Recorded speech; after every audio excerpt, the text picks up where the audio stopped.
Hi folks, welcome to Set Apart Homestead. This is Travis, and man, it's starting to get cold again, but I'm so excited because today is about the first day of good sunshine that I've seen around here in 2, maybe even 3 weeks now. We've had a breakthrough for a couple hours, but we've had almost a full day of sunshine, and that's amazing at lifting your spirits, I think. After a while, when it's all cloudy, you start to kind of get the cabin fever, mopiness. Anyways, so I wanted to talk to you about dental problems during an SHTF, or even just, I guess, like here, being on a homestead out in the woods. And this comes from personal experience, from currently experiencing me. About a year ago, I think, maybe, several months ago, maybe a year ago, I was eating something. I think it was like some ground meat. Probably had a little bone in it. And I have all my wisdom teeth, and I actually have really good teeth. And I bit down, and it broke the side of one of my wisdom teeth off. And it didn't hurt, and I kind of forgot about it. I should have gone and had it taken care of. I know. But I've procrastinated and just kind of forgotten about it. And the other day, what was, the rest of the tooth split in half. And let me tell you, it's a hurting. I'm sure many of you know what that feels like. It's hurting bad. So I'm going to have the thing pulled out. I should have taken care of it. I know. I'm, bad about that. But, I don't have dental insurance. And a lot of people don't, and not too many people enjoy going to the dentist. So I've put it off, and I've created a situation where I'm in pain and having to get an appointment to go in and get it taken care of. But what it's made me think of is what people do, what people are going to have to do when society starts falling down around us. When you can't just run off to the dentist when you need a tooth fixed or cavity filled or whatever it is. And it's made me think about it in the last couple of days, and so I thought it might be something to talk about. Things like that's going to happen. And I've talked about first aid and an emergency first aid, and even possibilities of someday having to do some type of more major medical in a SHTF situation. Teeth is one of them. Now you can buy those like field dental guidebooks and stuff, and you can even buy dental extraction kits and all that kind of stuff. I've never used anything like that, or attempted to even. Maybe some have, but it's something that you should be thinking about, because unless you've ever had a tooth go bad, you don't realize how much it can just keep you down.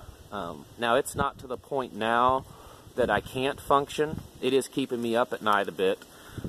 And hurting, and in the last couple of days, it happened about 3 days ago, and I'm having to kind of watch how I eat and everything.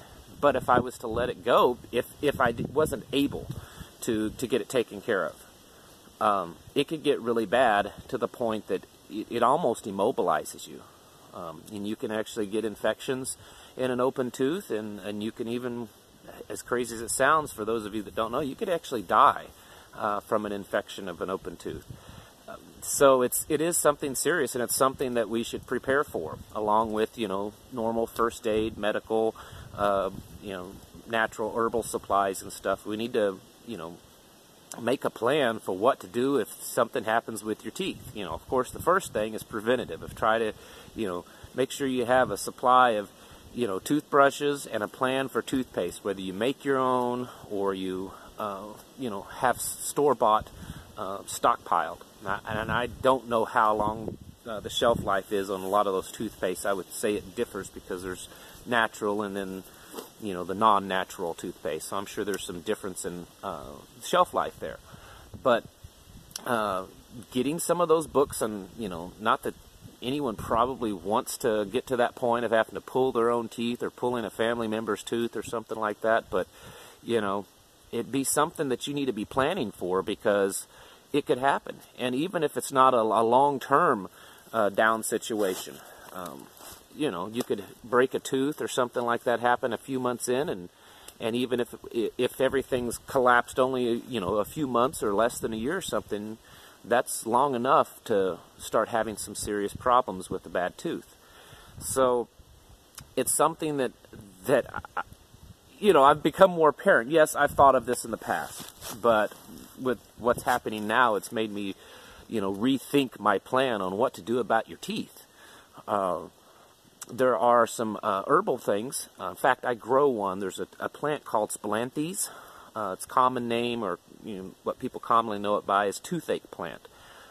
It is amazing. It is way better, in my opinion, than, you know, that Oragel type stuff that you can get at the store. It's pretty easy to grow. It's more of a tropical plant, but it grows real well here in Missouri. I don't know how far north it will grow, but the thing grows like crazy. And the leaves and the flower both work, but the flower has the most potent medicine. The leaves, you can just put it on a salad, a few of them, and it'll kind of get a little tingly in your mouth. But the flower, it's a little hard flower, and if you eat that thing, your mouth, I mean, you can't hardly swallow. It's so numbing. And so you can tincture that, and it makes a great, you know, numbing agent for tooth. Then there's, of course, also store-bought products that you can get. There's also these little kits, which I've never used one, and the way the tooth has happened now, I don't think it would be very effective, but I know that there's those like temporary filling kits, you know, that you could put like a glue or something like that in there, and there's other natural remedies and home remedies for teeth.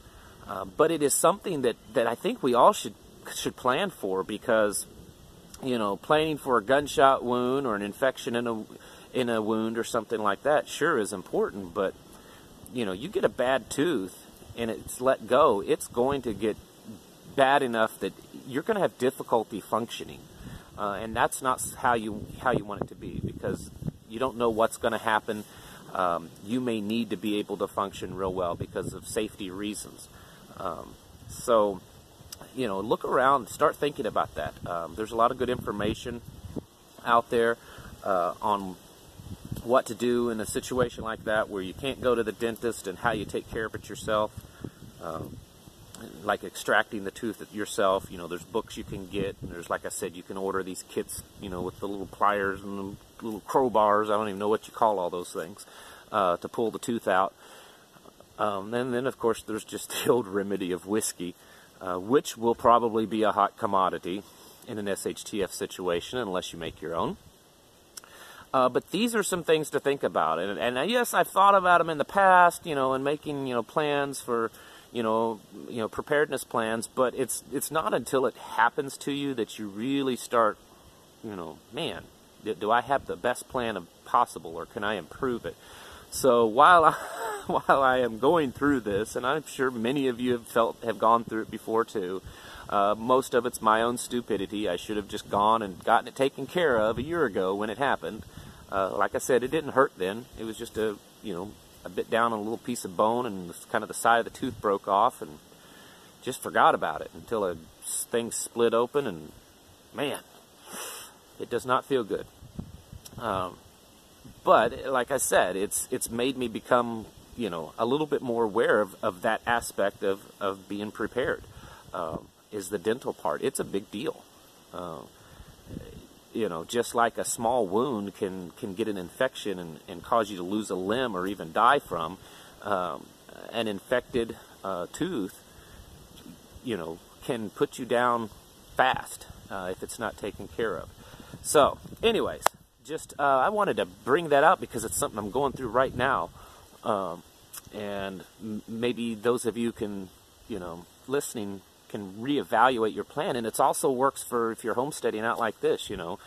If you're way out from from town and stuff, it may not be as convenient or easy for you to just run into town to get things taken care of. You kind of take care of things yourself as much as possible.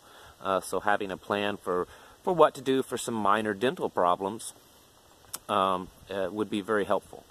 So anyways, that's kind of what sun's coming around the tree now, blinding me. Lean into the camera. That's kind of what I wanted to talk about, and enjoying the sunshine today while it lasts. Supposed to be down to 8 tonight. 0 or sub-zero wind chill, so it's going to be another cold one. You guys have fun out there, and thank you for watching. Catch you later.